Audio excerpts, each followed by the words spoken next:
This channel does not promote any violent, harmful, or illegal activities. All content provided by this channel is meant for an educational purpose only. কি রাজ্য কি কেন্দ্র শুভজিৎ, এই যে রাজনৈতিক নেতাদের কাছে এবং দলের কাছে মহিলা ভোট ব্যাংক অত্যন্ত গুরুত্বপূর্ণ।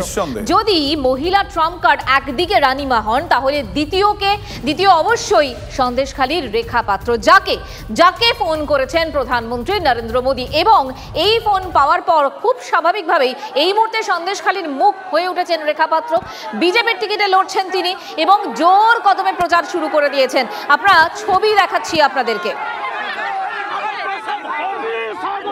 অর্থাৎ এই দুজনকে সামনে রেখেই মহিলা ভোট ব্যাংকেই টার্গেট করেছে বিজেপি।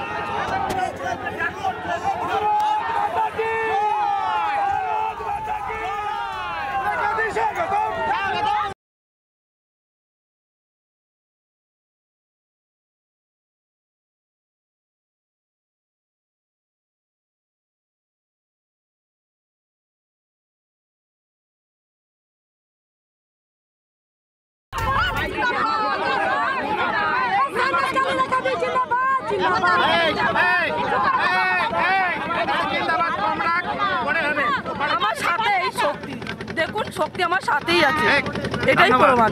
দেখুন আমার সাথে শক্তি আছে।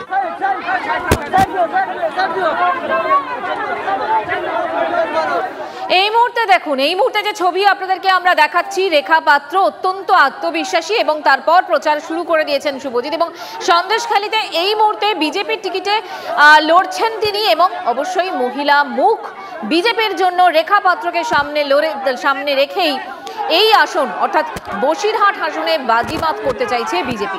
একদম রেখা এই প্রচারে গিয়ে তিনি নিজেও কি বলছেন সেটাও খুব গুরুত্বপূর্ণ। তিনি কিন্তু একটা অত্যন্ত গুরুত্বপূর্ণ লব্জ ব্যবহার করছেন। তিনি বলছেন আমি তোমাদেরই মেয়ে। এর আগেও এই ধরনের অনুরণন আমরা শুনেছি মঞ্জিরা।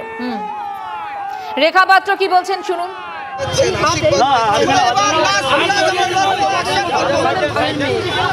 আমার সাথে তোমার কাছে আমার মনে অনেক বলবান পাবে। আমার কাছে কোনো আমি খুবই সাধারণ ঘরের একটি মেয়ে, ছোট ছোট দিদি বোনেদেরকে নিয়ে আমার এই লড়াই, আমার ভাই সবাই নিয়ে আমার লড়াই। আমি লড়বো, তোমাদের সঙ্গে লড়বো, তোমাদের ঘরে ঘরে এই লড়াই আমি ফিরিয়ে দেবো।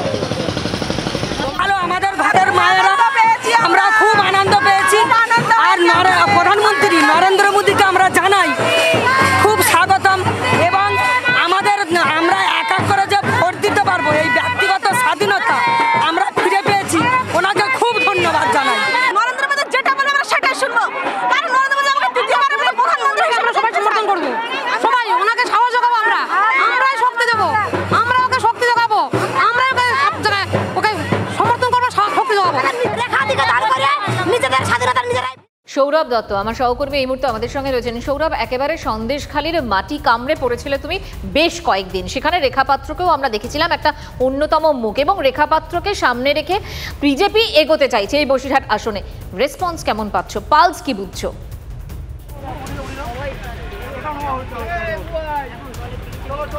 দেখো, প্রধানমন্ত্রী নরেন্দ্র মোদী জানতে চেয়েছিলেন রেখা পাত্রের কাছে ফোন করে যে প্রতিক্রিয়া কী, এলাকার প্রতিক্রিয়া কী। একই সঙ্গে তিনি জানতে চেয়েছিলেন যে মহিলারা কি বলছেন। এখানে রেখা পাত্র নিজে যেটা বলছেন যে তিনি আসার পর থেকে তিনি যেভাবে মহিলাদের দ্বারা এখানে তাকে স্বাগত জানানো হয়েছে, অভিনন্দন জানানো হয়েছে সন্দেশখালীর ভূমিকন্যা হিসেবে, সেই ক্ষেত্রে তিনি অভিভূত, এবং সেই জায়গার থেকে তিনি বলছেন যে তিনি সত্যিই অভিভূত। এই মুহূর্তে রেখা পাত্র এই মুহূর্তে গাড়িতে উঠে আসছেন। কলকাতা 2:30টার সময় ফিরেছি রাত্রে। আপনি আজকে প্রথম দিনের প্রচারে সন্দেশখালীতে আসার পর তিনি এখন কিন্তু কিছুটা খানিক অসুস্থও হয়েছিলেন, গরমের মধ্যে তিনি খানিকটা অসুস্থ হয়েছিলেন, এবং এই মুহূর্তে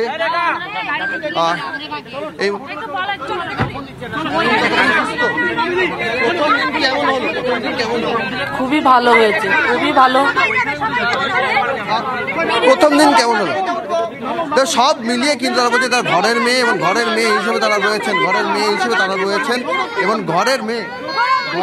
ঘরের মেয়ে হিসেবেই তিনি রয়েছেন, এবং ঘরের মেয়ে হিসেবেই তাকে স্বাগত জানানো হচ্ছে। মঞ্জুরা, একেবারে সৌরভ, অবশ্যই আমাদের এই কেন্দ্রের দিকেই নজর কারা কেন্দ্রের দিকে অবশ্যই নজর থাকবে। আপাতত তোমাকে ধন্যবাদ। আরো খবর নিয়ে ফিরছি আমি আর শুভজিৎ একটা ছোট্ট ব্রেকের পর, সঙ্গে থাকুন।